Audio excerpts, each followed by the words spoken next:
We've got Apple earnings. Yeah, second quarter revenue beating estimates. Second quarter earnings per share coming in above estimates at $2.01. Second quarter wearables, home, and accessories beating estimates at $7.9 billion. Second quarter revenue, again, beating estimates, $111.18 billion. A beat on the top line there. Apple's board has declared a cash dividend of 27 cents a share. iPhone revenue, the ever so important one, just above estimates, but we'll go ahead and call it in line, $56.99 billion. You mentioned a dividend. You know what's really important is the company authorizing up to $100 billion share buyback in addition to that dividend boost. Stock's been bouncing around, but it is a little bit lower, down about 0.6 of a percentage point here in the aftermarket. The company also saying the iPhone achieved March quarter revenue record. Ed Ludlow, let me go to you first. What do you think? Yeah, I mean, March quarter revenue record. To me, there's a muted after hours reaction. We're a few tenths higher now. We're flat, and then we're a few tenths lower. Wow, look at that, real time. The iPhone number is very close to consensus, and whether you agree with this or not, there are a part of the street that just go on iPhone. And so that is still the core story for Apple. And what they printed in the quarter is completely in line, right? There was I'm going on MODL, I'm looking on the outperformance. I don't see any major out or underperformance against the street's estimates going into this. All right, in line with estimates, stock barely moving after hours. Anurag, Rana, come on back in here as you got one eye on the terminal and one eye on the camera. Yeah, so when you look at it, only the China numbers are a little bit higher, but everything else seems to be in line. So the number now I'm looking for is the gross margin, because that's where we will know whether the memory prices had an impact on or not. Because that, I think, will dictate how the second half goes, because we already know from every hyperscaler has talked about and say higher component prices, higher memory prices, and that really is, I think, an important part of the story now. I'm just looking through to see if we're getting anything on gross margin here, and just looking through some of the numbers. Gross margins, $54.78 billion, up 22% year over year. Estimate was $53.2 billion. I'll have to go and look at the percentage of it, but it seems like they're. I think I just got a message saying it's 49.2%. Okay. Consensus was 45.8 or 48.5, so it beat consensus. But I think if it is 49.2, that's a 200 basis point improvement compared to last year. That is a big number, in terms of a big beat, because everybody should have. Even you should have thought about that the gross margin is going to get impacted because of higher memory prices. I see a quote too from the Apple CFO. Our strong business performance during the March quarter generated over $28 billion in operating cash flow and drove new March quarter records for both operating cash flow and earnings per share. Ed, you're continuing to go through the numbers as well. What's jumping out here? Yeah, there is an overall revenue beat, and that's largely accounted for by China, Greater China coming in stronger. I think Anurag just said that, and sorry, I was listening, but I'm also multitasking. But again, if iPhone is in line, it's reasonable that for many, the next, and again, forgive me, I know I repeat myself, the next big swing factor for the stock can be Greater China. Historically, if you look at what the story's been just from the earnings statement before we get to the call, that's a number people look to. So $20.5 billion from Greater China was ahead of estimates at $18.9 billion. So doing the math, $1.6 billion ahead of estimates. That's good. Yeah, so Anurag, is Apple out of the woods in China? Yes, I think even last quarter they did well. And as I was telling you in the preview, the third-party data is telling us that they're gaining market share there. They have done exceedingly well. And I think that is one of parts of the story, because a lot of higher-end Android phones have raised their prices in the last, 60 days or 90 days. And this is where Apple's, shining, frankly. I just want to point out that Apple shares, which I think originally were down just about 1%, we're now seeing them trade just up about 0.5% here in the aftermarket. A couple of the headlines on the Bloomberg terminal: Apple authorizing up to an additional $100 billion share buyback, boosting its dividend. Second quarter Greater China revenue, we've been highlighting $20.5 billion. The estimate was $18.91. Apple second quarter iPhone revenue, we know this is the important product for this company. We see revenue there, $56.99 billion. That was pretty much in line. And second quarter revenue overall, $111.18 billion versus an estimate of $109.66 billion. We're right now talking to our Anurag Rana, Bloomberg Intelligence Senior Technology Analyst out there in Chicago, and out there in San Francisco is Ed Ludlow, co-host of B-Tech. We continue to track the stock reaction, Tim, just up about 0.25% here. Yeah, just going through Apple's press release, seeing if there's anything that we missed.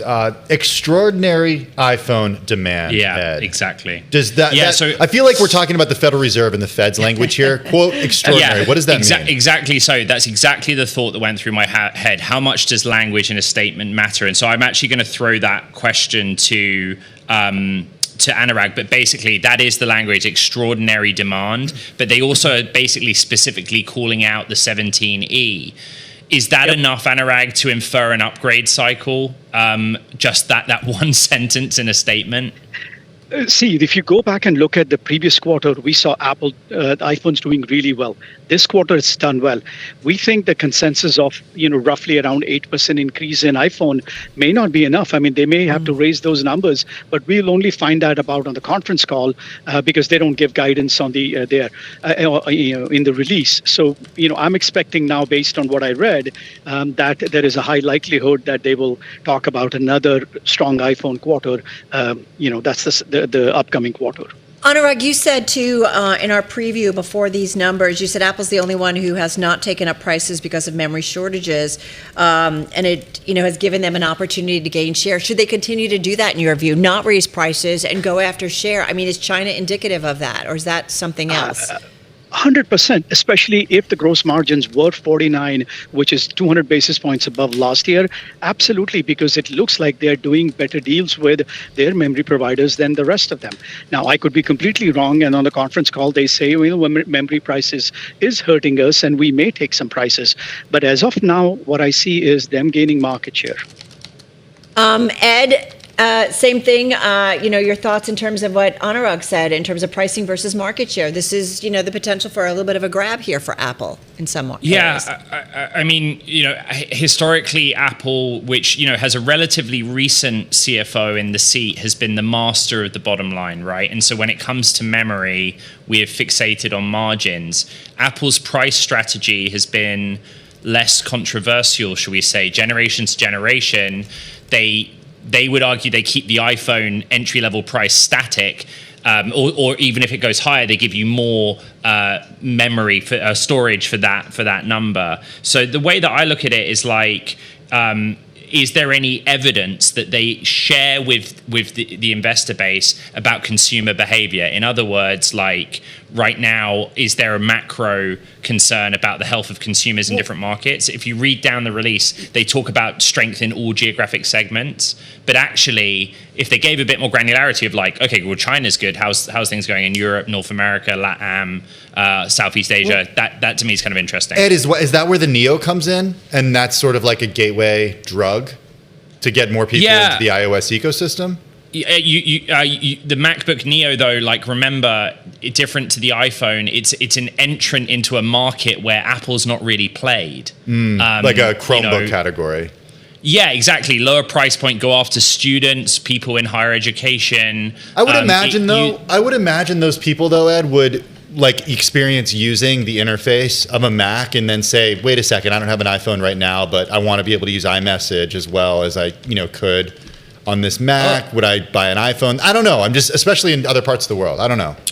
I don't have anything intelligent to say about that other than, what's interesting about the Neo is the processor is basically the same as the latest iPhone. And that is one way that they were able to get it at that price point. I don't know how Anurag sees the Neo as like a sort of category defining piece of technology. But again, like while you guys chat, I'll go back and look at the Mac numbers overall and see what we learned about everything outside of the iPhone just from the statement alone. So, when I look at the lower end Mac, frankly, whether you're a student or you are an emerging market, this is a very good place for you to get in. Macs are much more stable than Windows devices. I've had only 2 Macs in the last 18 years. I mean, it's just unbelievably stable. Yeah.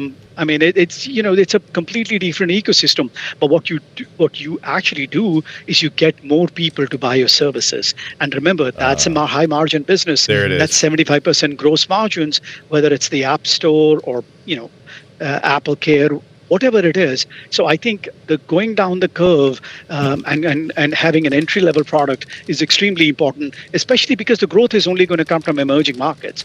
It's not going to come from Europe, Western Europe, and it's not going to come from the US.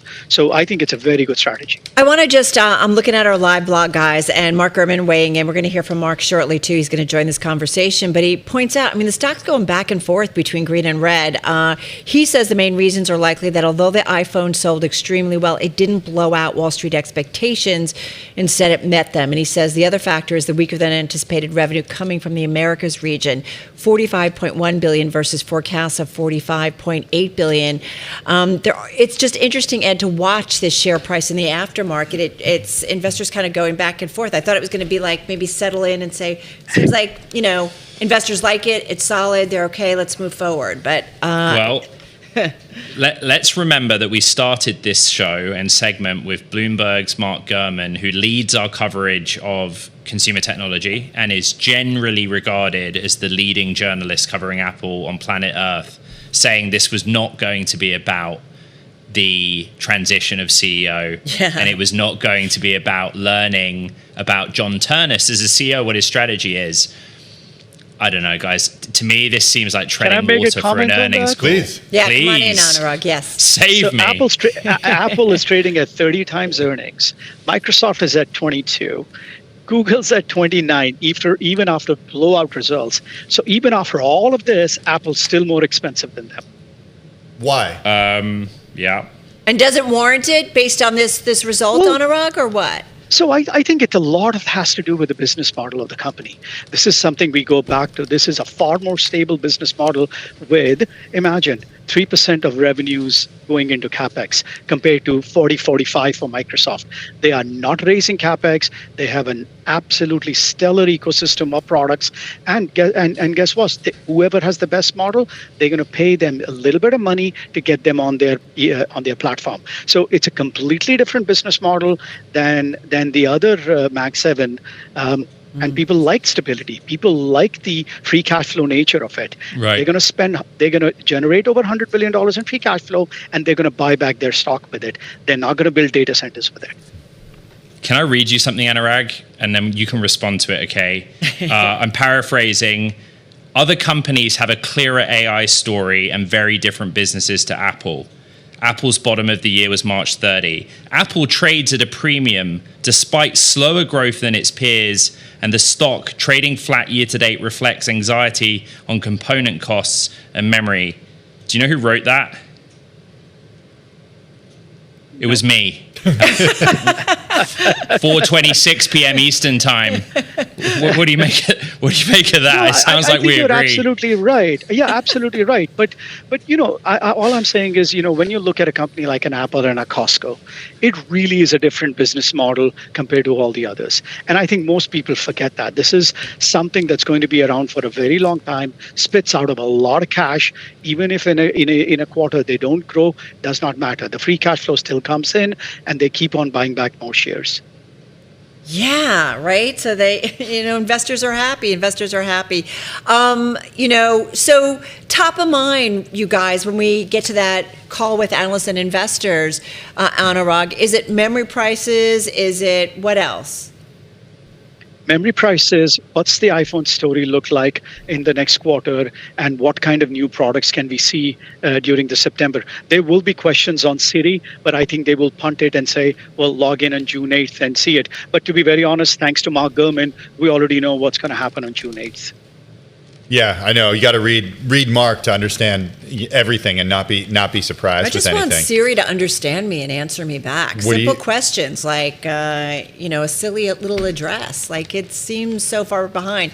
And you agree? Is it Siri? I mean, it's funny. Mark has also shared with us, a lot of the products that the new CEO, I think he did a story about a pipeline of 10 major products, whether it's a smart home hub, tabletop robot, security device, smart glasses, AI AirPods, a pendant. I mean, there's a lot of stuff. Are we going to get some more details here? Well, so that is just not how the earnings call works, right? Yes, you get granularity and detail. Tim Cook, I think he's the kind of CEO that goes, well, I'm not an economist, and we'll sort of go into the state of the world. And Kevin Perek, the CFO, is very good at explaining all of the plus and minus factors of the quarter. But those shiny things, Apple Intelligence, improvement on Siri, handset innovation, foldable, June is WWDC, the annual developers conference. Mm-hmm. September takes us into the new hardware season.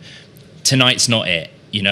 So you just need to find out the sort of plain balance sheet driven factors, which sounds boring for the audience maybe, but that's so key when you cover a company of Apple's scale.